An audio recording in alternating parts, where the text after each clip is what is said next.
다 같이 묵도하심으로 주일 2부 예배를 하나님께 드리겠습니다.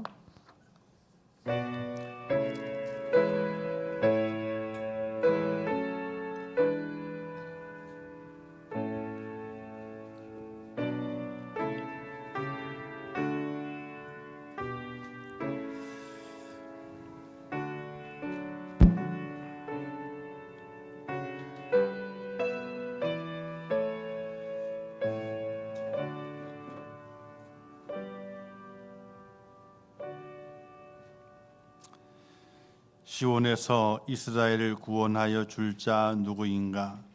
하나님이 자기 백성의 포로된 것을 돌이키실 때에 야곱이 즐거워하며 이스라엘이 기뻐하리로다. 아멘.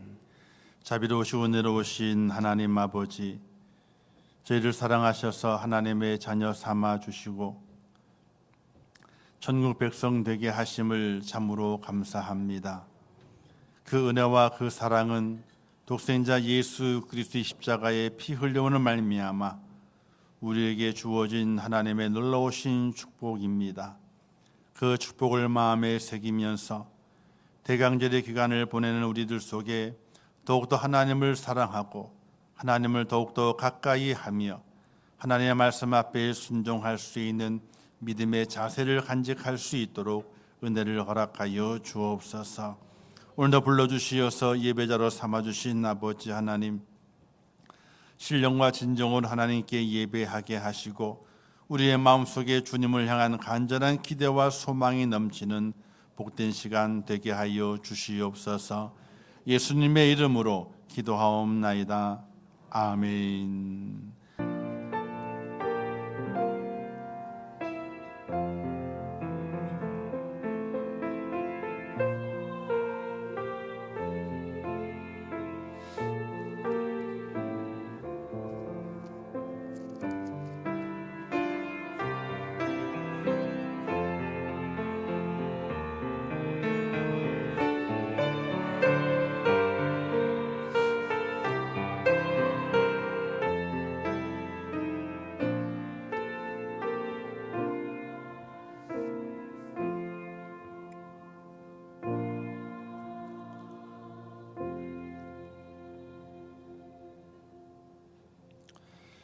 하나님의 말씀 요한복음 1장 19절에서 23절 말씀까지 봉독해 주시겠습니다.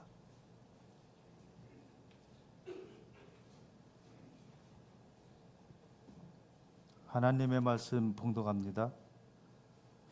유대인들이 예루살렘에서 제사장들과 레위인들을 요한에게 보내어 내게 누구냐 물을 때에 요한의 증언이 이러하니라.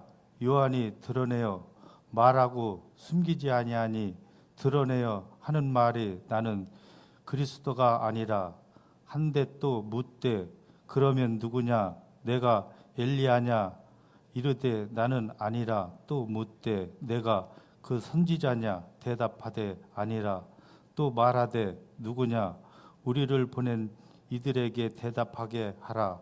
너는 내게 대하여 무엇이라 하느냐 이르되 나는 선지자 이사야의 말과 같이 주의 길을 곧게 하라고 광야에서 외치는 자의 소리로라 하니라. 아멘. 이제 코람되어 성관 하나님께 찬양 음악 돌리겠습니다.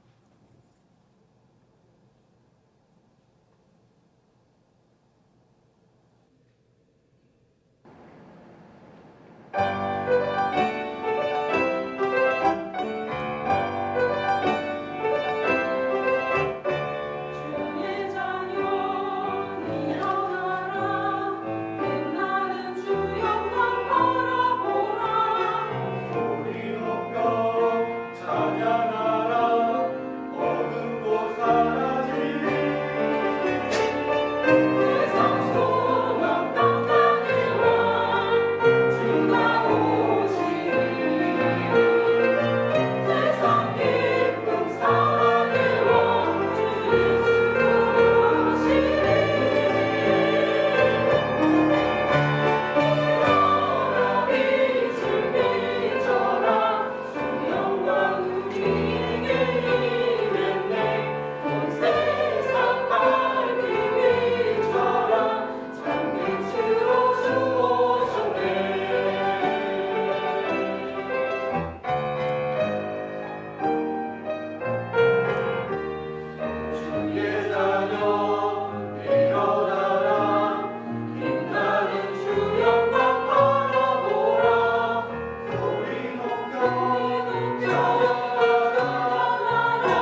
감사합니다. 기도하겠습니다.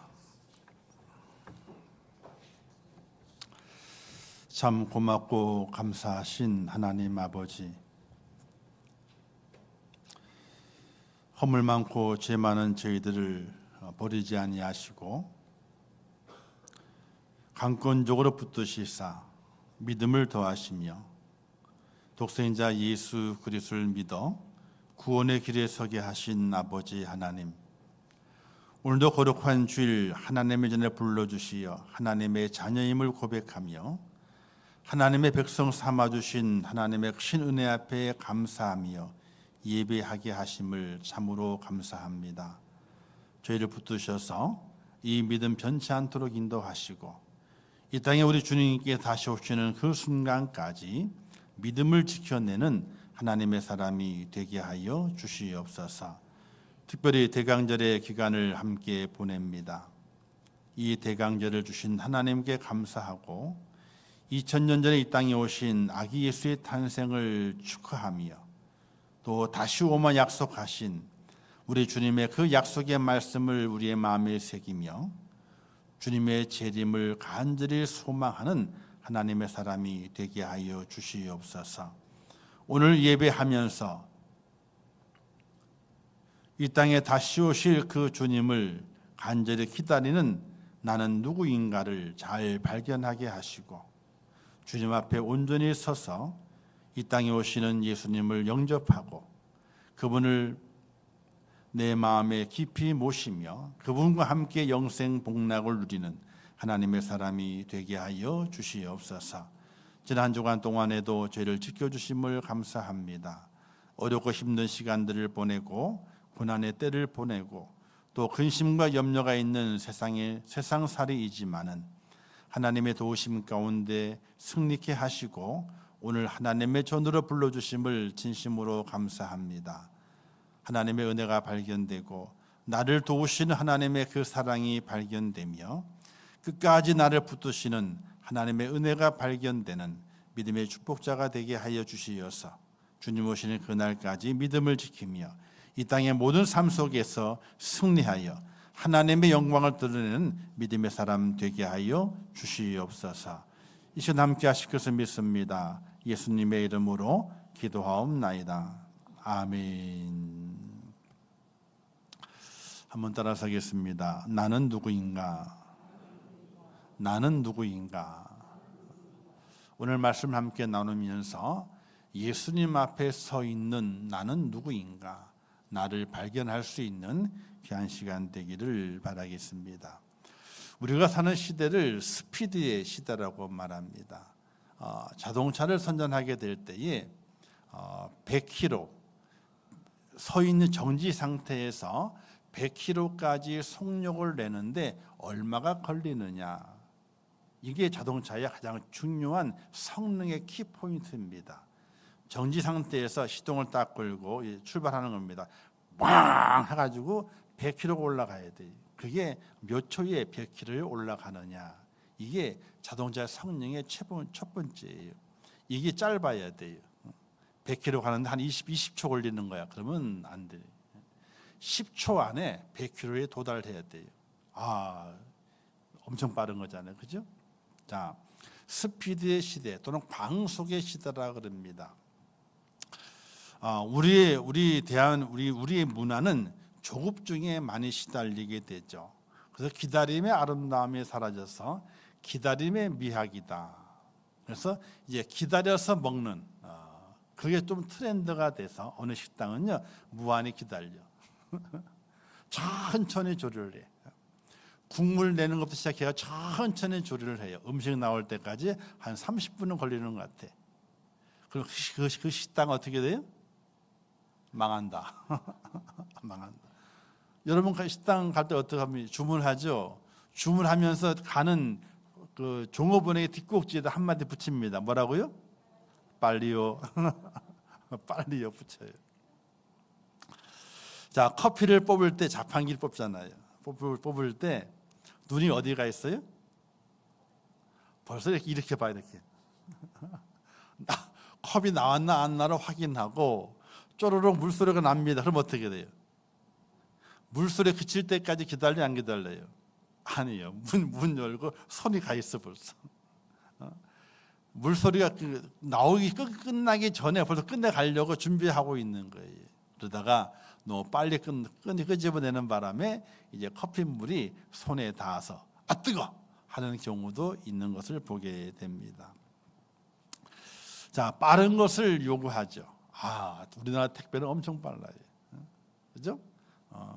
12시 전에만 주문하게 되면은 그 다음날 아침 7시 전에 배달한대. 야, 이게 가능한 이유는 물류센터가 이 회사에서 물건을 보내는 것이 아니라 회사의 물건이 배달 택배 회사의 물류센터에 보관이 되어 있어요. 중간중간에 이렇게 보관이 되어 있어요. 그래서 거기에서 바로 물건이 오기 때문에 빨리 배송이 되는 거예요. 근데 얼마나 빨라요? 아니 12시 전에만 주문하면은 그 다음날 7시 전에 온다는데. 저도 이용을 자주 합니다. 왜? 급하게 뭘 하게 될 때는 당일 배송이거든요. 그걸 해가지고 빨리 배송받기 때문에 유용하게 쓰일 때가 있습니다. 그런데 너무 빨리 하다 보게 되니까 거기에 따른 부작용이 생기게 되죠. 그런데 이 빠름을 요구하는 것 속에는요, 어떤 심리적인 요소가 들어가 있는가? 빠름을 요구하는가? 된장찌개 주세요. 빨리요. 그 얘기를 안 해도 순서에 맞게 주잖아요, 그죠? 근데 빨리요 덧붙이는 것은 어떤 심리적인 의식이 있는가? 바로 내 요구에 빠르게 반응하기를 기대하는 심리가 있는데 그 심리를 우월의식이라고 얘기를 한답니다. 우월의식. 빨리요. 다른 사람보다 내 걸 빨리 해달라고 하는. 내가 빠름을 요구하게 될 때에 내가 조금 더 우월하다. 이런 의식, 이런 심리적인 상태를 가지고 빨리 달라고 한다는 겁니다. 빨리 그러잖아요. 그래서 한국인은 여행 가게 되면은 종업원들이 먼저 빨리 줄게요. 먼저 얘기하는 경우가 있다고 합니다. 그것이 심리적인 상태가 뭔가 다른 사람보다는 내가 우월하다고 하는 그것을 충족받기 위해서 말하는 그런 심리적인 상태가 있다는 것이에요. 여러분 요즘은 즉석 사진이 잘 없잖아요, 그죠? 근데 즉석 사진을 찍었어요. 인화지가 나오거든요. 인화지를 들고 우리는 어떻게 해요? 인화지를 들고 나온 인화지 어떻게 해요? 그러면 안 된대요. 그러면 사진이 잘못하면 명확하게 안 나오고 흐릿하게 나오는데요.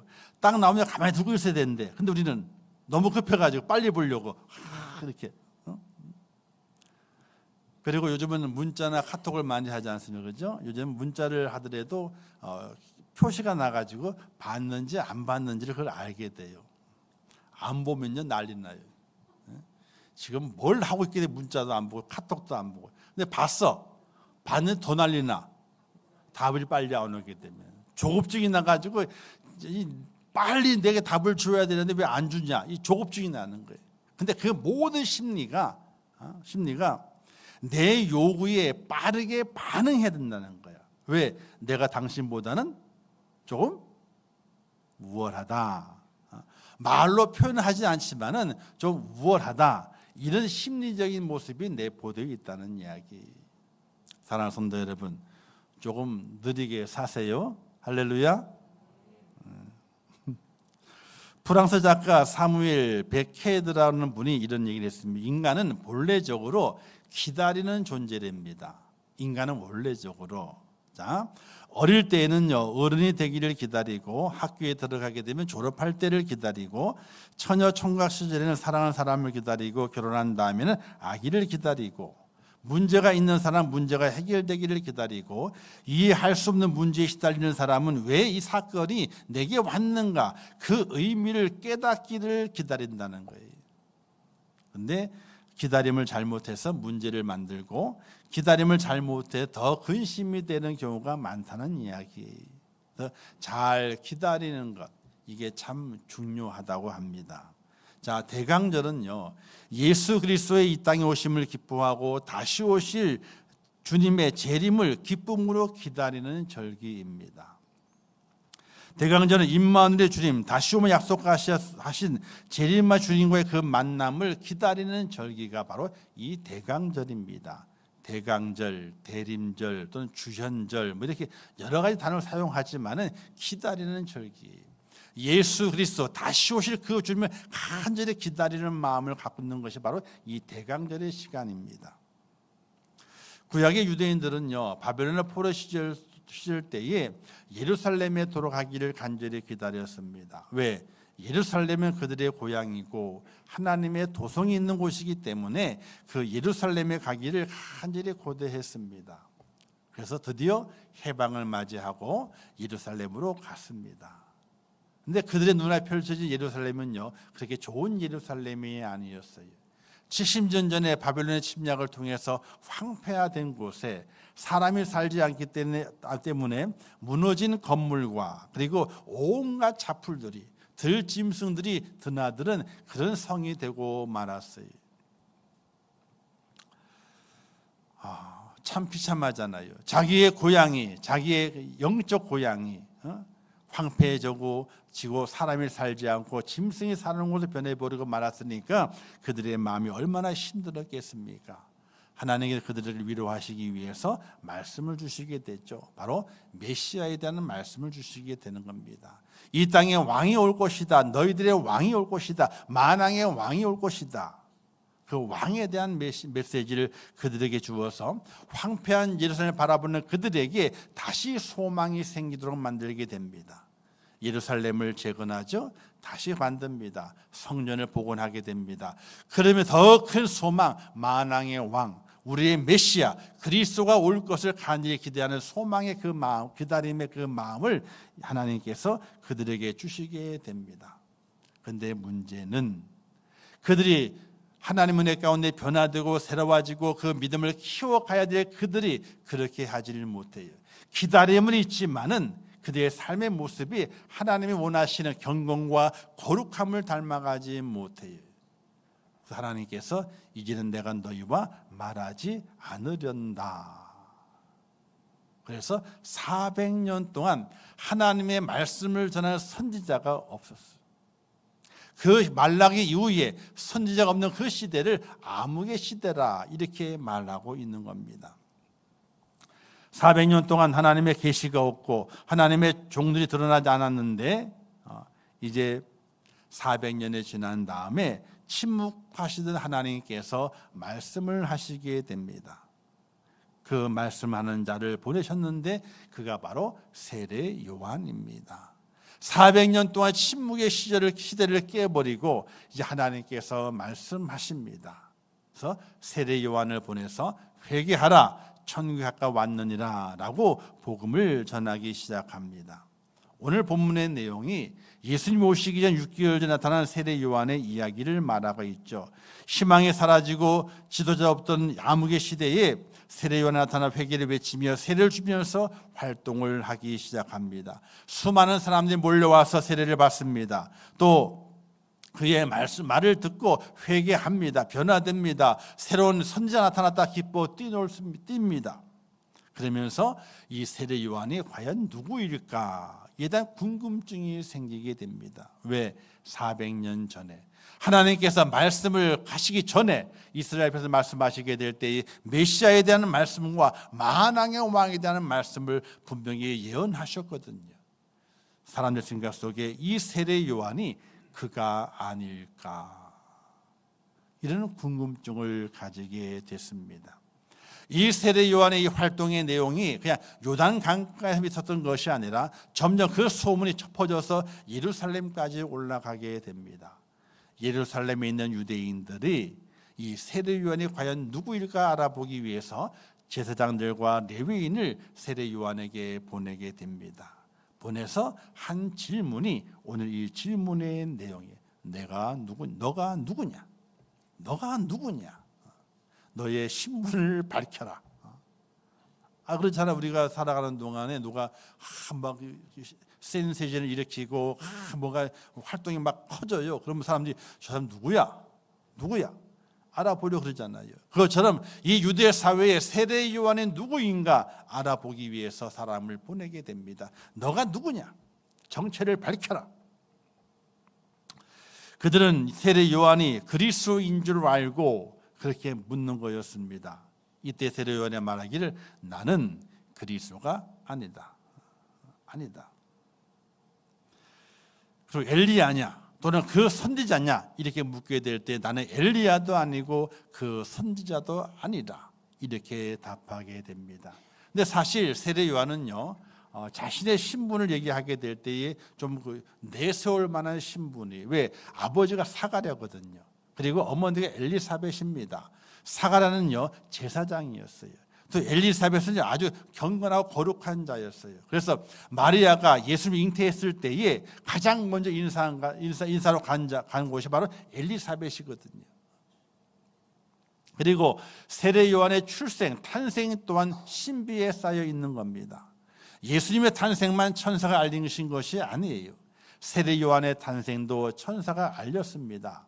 어느 날 천사가 사가랴에게 나타났어요. 사가랴야, 깜짝 놀랬죠. 두려워하죠. 사가랴 두려워하지 말고 내 말을 잘 들어라. 너에게 아들이 있을 것인데 그 이름을 요한이라고 하라. 마리아에게도 뭐라고 말씀했습니까? 너에게 아들이 있을 것이다. 그 이름을 예수로 하라. 똑같은 거예요. 6개월 먼저 사가랴에게 천사 나타나서 세례 요한의 탄생을 예고하게 됩니다. 그런데 사가랴와 엘리사벳은 나이가 많았어요. 아브라함과 같이 이제는 자식을 생산할 수 없는 그 나이가 된 거예요. 그럼에도 불구하고 천사가 나타나서 이제 세례 요한의 탄생을 말하게 됩니다. 말씀대로 1년 후에 세례 요한이 탄생을 하게 됩니다. 자, 이처럼 세례 요한은 그 출생이 제사장의 아들입니다. 그리고 그 출생이 하나님의 예언을 통해서 천사의 말을 통해서 이 땅에 탄생한 특별한 사람입니다. 그리고 그는 일반 사람과 같이 생활하지 않았습니다. 그가 성년이 되었을 때에 말씀을 전하게 됐을 때에 광야로 나갑니다. 여러분 제사장의 직분의 가문이면요 잘 사는 직분입니다. 염려가 없습니다. 좋은 옷도 입고 좋은 음식을 먹을 수 있습니다. 그런데 그걸 다 포기하고 광야로 갑니다. 그리고 약대 털옷을 입고 메뚜기와 석청을 먹고 그가 살아가면서 하나님의 말씀을 그들에게 전합니다. 회개하라 천국이 가까웠느니라 이 말씀을 전하게 됐던 거예요. 세례 요한의 신분은 제사장의 아들이고 또 그의 모습은 다른 사람과 같지 아니하고 정말 선지자처럼 근검전략하고 경건의 모습을 가지고 살아왔던 그였기 때문에 자기 자신을 자랑할 일이 참으로 많이 있습니다. 또 많은 사람들이 그에게 찾아와서 그에게 세례를 받고 변화되고 울고 회개합니다. 통해 자복합니다. 세례 요한의 인기가 아주 올라갑니다. 너가 누구냐라고 말했을 때에 세례 요한이 나는 제사장의 아들이요. 나는 태어나게 될 때 일반 사람과 다르게 천사가 나를 태어난다고 천사가 알려준 사람이요. 내게 능력이 있어서 하늘의 비밀을 알고 지금 많은 사람 내 말을 듣고 무릎을 꿇고 통해 자복하면서 세례를 받지 않느냐. 내 능력이 이만큼이다 라고 말할 수 있을 것인데도 불구하고 세례 요한은 그렇게 말하지 않습니다. 오늘 읽은 말씀 가운데서 23절 말씀하게 되죠. 22절에서 그들이 말합니다. 너가 엘리야도 아니고 그리스도도 아니고 선지자도 아니라면 너는 너 자신을 누구라고 말하느냐? 너 자신이 누구라고 너가 얘기해봐라. 이렇게 말했을 때에 세례 요한이 말하기를 나는 선지자 이사야의 말과 같이 주의 길을 곱게 하라고 광야에서 외치는 자의 소리로라. 이렇게 말하게 됩니다. 선지자의 예언에 따라서 광야에서 외치는 자의 소리라고 말합니다. 자, 광야 아무것도 없는 곳입니다. 소리 아무것도 없는 거예요. 한번 지나가면요 남지 않습니다. 그죠? 지나면 남지 않아요. 없어져 버립니다. 뭔가 그 형체가 있는 것이 아닙니다. 영광이 남는 것이 아닙니다. 그러나 세례 요한은 자신을 나는 광야에서 외치는 자의 소리라. 나는 제사장의 아들도 아니고 나는 내 탄생의 비밀이 천사가 알려준 그 예언이 있는 그 비밀이 있는 것도 아니고 그리고 내가 능력을 발휘해서 많은 사람을 회개시키는 그 능력을 가진 자도 아니고 나는 단지 이사야의 예언에 따라서 광야에서 외치는 소리에 불과하다라고 이 세례 요한이 말하게 됩니다. 사랑하는 성도 여러분, 우리 같으면 내가 그 당시에 세례 요한을 같았으면 이렇게 말하고 끝내겠습니까? 아유, 그렇지 않죠. 힘이 어디서 나옵니까? 권력이 어디서 나와요? 여론에서 나옵니다. 세례 요한을 추종하는 이들이 얼마나 많이 있는지, 그 가는 곳마다 세례받는 자와 통에 자복하는 자들이 구름대같이 몰려오게 되고, 한번 상상을 해보세요. 요단강이 그렇게 크질 않아요, 그죠? 가보신 분은 압니다. 가뭄 때는요, 건기 때는요, 얼마나 좁은지 도움 닫기 있잖아요. 야, 뛰면요 건너갈 만한 폭이 있는 강도 있어요. 이 거리가 되는 곳도 있어요. 단지 비가 많이 오는 우기철에 대해 비가 넘치기 때문에 범람하기 때문에 강이 넓어 보이는 것뿐이에요. 자, 그런 좁은 강에 많은 사람이 모여듭니다. 구름처럼 모여듭니다. 요단 강에 들어가서 세례를 받고 나옵니다. 그리고 말씀을 듣고 통에 자복합니다. 그 군중들의 여론의 힘만 가지고도 세례 요한은 내가 이런 사람이야 라고 내세울 수 있는 겁니다. 그런데 그는 그렇게 하지 않았습니다. 자신이 누구인지를 분명히 알았어요. 하나님의 말씀에 근거해서 내가 누구인지 알았습니다. 나는 광야의 소리에 불과하다. 광야의 소리에 불과하다. 별빛은요, 태양이 떠오르게 되면 그 빛을 잃어버리기 마련이에요. 새벽에 오게 되면 여기가 우모촌동이 좀 시골이에요. 그래도 그죠? 하늘 보게 되면 다른 데보다도 별이 많이 보입니다. 반짝반짝 별이 보여요. 그러나 해가 뜨면요, 그 별빛이 사라집니다. 요한은 이렇게 말하죠. 나는 빛이 아니라 단지 빛을 전하기 위해서 왔다라고 자신을 이야기하게 됩니다. 빛은 밝음이죠. 영광입니다. 나는 빛이 아니다. 나는 영광 받기 온 것이 아니다. 도리어 그 영광을 드러내기 위해서 온 자, 증거하기 위해서 온 자에 불과하다라고 세례 요한은 분명히 말하게 됩니다. 그래서 요한복음 3장에 가서 보게 되면요, 또 재미난 일이 있습니다. 세례 요한이 요단 강에서만 세례 준 것이 아니라 예루살렘 올라와요. 가까이 올라와요. 에노리라는 지역에서 세례를 베풀게 될 때에 세례를 베풉니다. 그런데 세례 요한의 제자들이 소문을 들어보게 되니까 예수님, 그 세례 요한이 이 사람이 그 사람이다라고 예수님께 세례를 주었는데 그 사람이 요단강가에 세례를 베풉니다. 그런데 우리에게 찾아오는 사람들보다도 저 요단강가에 그 사람이라고 한 그 사람에게 찾아가서 세례 받는 사람이 많습니다. 이 이야기를 제자들이 세례 요한에게 합니다. 그 이야기를 한 이유는 좋아서 한 얘기예요? 싫어서 한 얘기예요? 싫어서.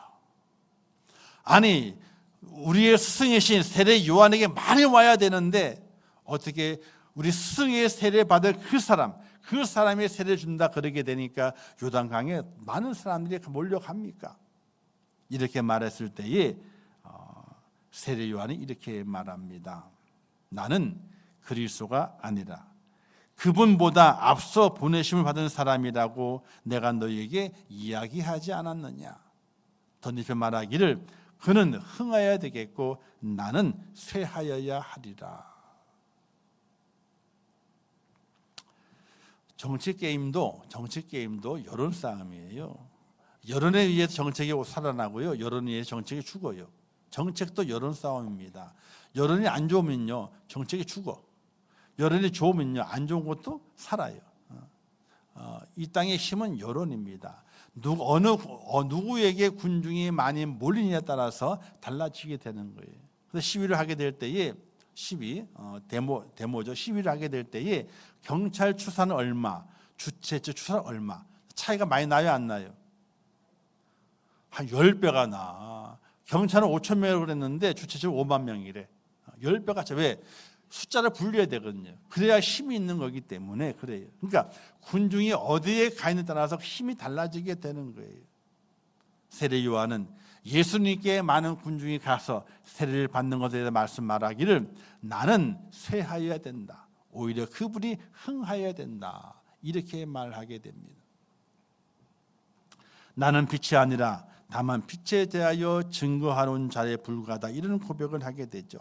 요한은 메시아가 영광을 받는다면 자신은 아무것도 기대하지 않고 마냥 기뻐하겠다는 겁니다. 예수님이 올라간다면, 예수님이 나타난다면 자기는 아무것도 아니라는 거예요. 아무 기대도 하지 않고 나는 사라져도 좋다는 거예요. 세례 요한이 어떻게 죽었나요? 위대하게 순교자로 죽은 게 아니에요. 감옥에 갇혀 있다가 헤롯 왕에 의해서, 헤로디아라고 하는 그 여인의 말을 통해 가지고 그냥 감옥에 있다가 목이 잘려 죽는 거예요. 위대하게 쫙 십자가에 탁 그런 게 아니에요. 순교자 죽은 것이 아니에요. 세례 요한은 이렇게 이름이 있었지만은 그는 빛도 없이 사라져 버리고 말잖아요. 사랑하는 성도 여러분, 우리는 오늘의 세례 요한을 바라보면서 나 자신을 발견하고 나는 누구인가 여기에 답을 할 줄 알아야 됩니다. 세례 요한은 메시아를 만났습니다. 그에게 세례를 주었습니다. 또 그리고 많은 능력을 발휘하고 많은 자들 세례를 주었습니다. 그는 자신을 세례 요한은 예수 그리스도 앞에서 말씀하기를 나는 광야의 소리에 불과하다. 나는 아무것도 아니다. 이런 고백을 했습니다. 우리는 주님을 대망하는 대강절의 시간을 보내면서 다시 올 주님을 기다리는 믿음을 가지고 살아갑니다. 내가 주 앞에 섰을 때에 나를 누구라고 말하겠습니까? 세례 요한은 예수님과 비교해서 나는 아무것도 아니다.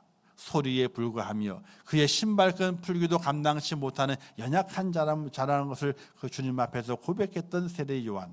세례 요한의 그 자신을 그렇게 고백했던 세례 요한을 바라보면서 나는 누구라고 고백하며 주님을 기다리는 하나님의 사람이 되어야 할 것인가? 이걸 생각을 해봐야 됩니다. 나는 누구인가? 주님의 재림을 기다리는 성도로 예수님 앞에서 나는 누구인가? 어떤 존재인가? 왜 이곳에 내가 있는가? 그를 우리는 발견해 볼 수 있어야 됩니다. 내가 누구냐는 거예요. 사도 바울은 은혜가 깊어지고 능력이 많아지고 하나님 만날 날이 가까울수록 그는 더욱더 자신을 죄인이라고 고백합니다. 죄인 중에 내가 괴수라. 이렇게 고백합니다. 죽을 날이 가까이 온 거예요. 수많은 일을 했어요. 예수님 때문에 수많은 고통을 당했어요. 그럼에도 불구하고 사도 바울은 예수님 앞에서 그 자신이 나는 누구인가? 나는 죄인 중에 괴수라고 고백하며 주님께 간 것을 볼 수가 있지 않습니까? 사랑하는 성도 여러분, 나는 주님 앞에서 어떤 성도가 되어야 되겠는가? 이 주님 앞에서 어떤 성도라고 내 자신이 말할 수 있어야 되겠는가? 주님 만났을 때에 주님 나는 이런 사람입니다. 어떻게 고백해야 될 것인가? 나는 누구인가가 발견되어져 있어야 돼요. 나는 누구인가? 나는 죄인입니다. 나는 죄인입니다. 주님 앞에서 내 진정한 고백, 나 자신을 말하게 될 나는 누구라? 내 이름을 말하는 것이 아니고 내 업적을 말하는 것이 아니고 내 어떤 권위를 말하는 것이 아니라 주님 앞에서 주님 만났을 때에 주님 나는 죄인입니다. 나 자신을 고백할 수 있는 하나님의 사람이 될 수 있기를 주님의 이름으로 축원합니다. 왜냐하면 예수님께서 이렇게 말씀하셨어요. 나는 의인을 부르러 온 것이 아니라 죄인을 부르러 왔다. 이렇게 말씀하셨어요. 내가 주님 앞에 의인 되면 주님 못 만나는 거예요. 왜?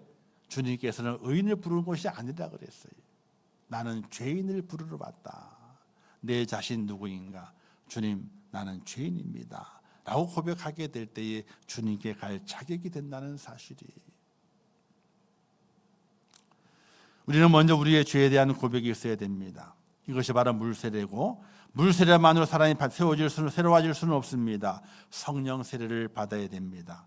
거듭남의 은혜가 우리 속에 있어야 됩니다. 물과 성령으로 거듭나지 않으면 하나님 나라를 볼 수 없다고 말하지 않았습니까?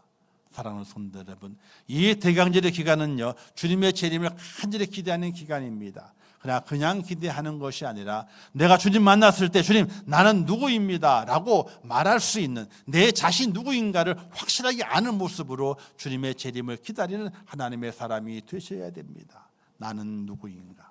나는 누구인가? 나는 죄인이다. 사도 바울이 나는 죄인 중에 괴수라고 고백했던 것처럼, 또 세례 요한이 나는 광야의 소리 아무것도 아니다 고백했던 것처럼, 우리 또한 주님 만날 날을 고대하면서 주 앞에서 나는 죄인입니다, 이런 고백의 모습으로 주님의 이 땅에 재림하심을 간절히 기다리는 하나님의 사람이 될 수 있기를 주님의 이름으로 축원합니다. 요한은 뒤에 오시는 예수 그리스도에게 모든 초점을 맞추고 살았습니다. 그분을 위해서, 그분의 유익을 위한다면은, 그분의 영광을 위해 살았는데, 오늘 우리는 어떻게 살아가야 될 것인가? 주님을 위해서 어떻게 살아가야 될 것인가? 나는 어떤 존재의 모습 살아가야 될 것인가? 바로 주님, 예수님, 나는 죄인입니다. 죄인입니다. 통에 자복하면서 주님의 재림을 기다리는 하나님의 사람이 되게 될 때에, 이 땅에 주님 오시는 그 날에 주님을 만나며 영광스러운 잔치의 주인공이 되며 천국에 들어가 영생 복락을 누리는 축복자가 될 믿으시기를 주님의 이름으로 축원합니다. 그러므로 예수님 앞에서 죄인임을 고백하고 이 시대의 어둠에 빛을 전하는 소리가 되어서 이 땅에 주님 다시 오십니다, 이 땅에 주님 다시 오십니다 라고 외칠 수 있는 하나님의 사람이 꼭 되셔서 이 마지막 때에 하나님의 품에 안기고 주님을 영접함을 말미암아 영생의 소망 가지고 승리하는 귀한 여러분 되시기를 주님의 이름으로 축원합니다. 기도하겠습니다.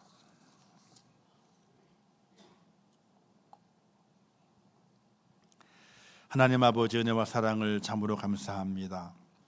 저희를 사랑하셔서 오늘 불러주시고 예배자로 세우신 아버지 하나님, 세례 요한이 자신을 밝힙니다.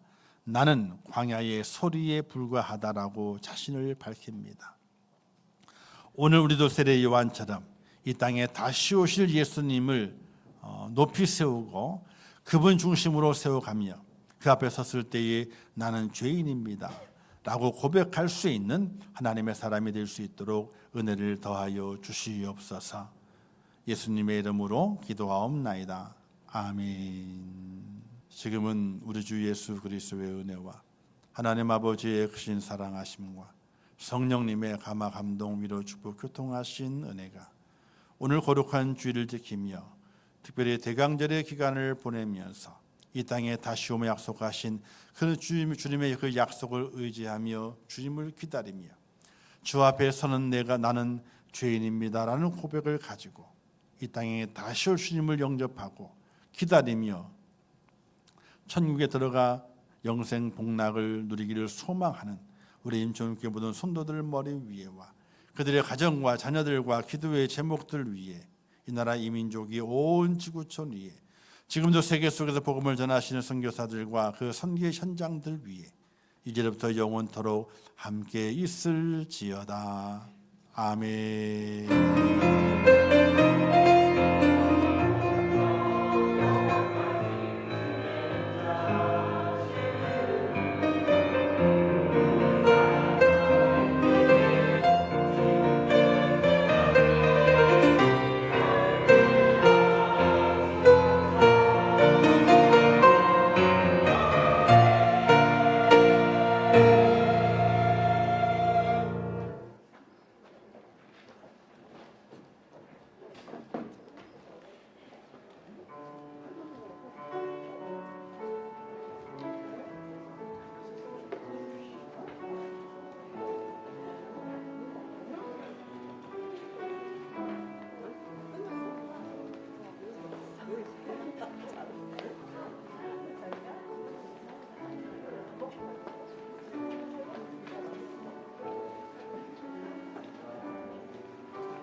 애들 고파봤으면 좋겠어. 배고파요? 아, 배고파 밥 안 먹었어. 안 먹었어. 아침 안 먹고. 오늘 아침 먹어. 밥도 좋으네. 많이 드세요. 많이 드세요.